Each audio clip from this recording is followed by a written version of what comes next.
Satu wanita yang ditemukan di dalam karung telah diidentifikasi sebagai DL 20 tahun.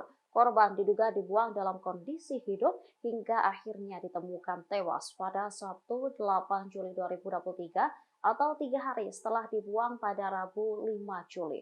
Sementara dugaan kuat pelaku merupakan ayahnya sendiri. Idung Satreskrim Polres Kediri Ida dan Fitra Ramadana menyebut DL dibuang ke saluran irigasi air sawah di Kediri, Jawa Timur. Hasil autopsi menunjukkan gadis ini bukan meninggal akibat hantaman benda tumpul di bagian tubuhnya.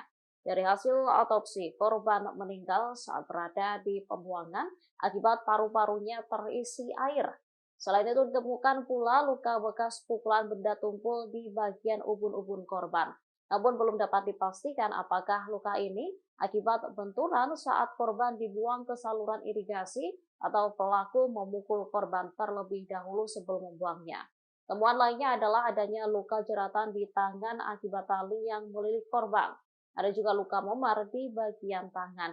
Sementara Ibu DL, Sulastri, meyakini jika pelakunya merupakan suaminya yang tak lain ayah korban. Kala itu sang suami menyebut bahwa sang putri mendapatkan pekerjaan baru di Lamongan sehingga saat itu tak ada di rumah. Malahan suaminya pamit akan mengantarkan baju ganti untuk putrinya. Setelah suaminya pamit mengantar baju ganti anaknya, sampai sekarang tidak diketahui keberadaannya. Terima kasih sudah nonton. Jangan lupa like, subscribe, dan share ya.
Terima kasih sudah nonton.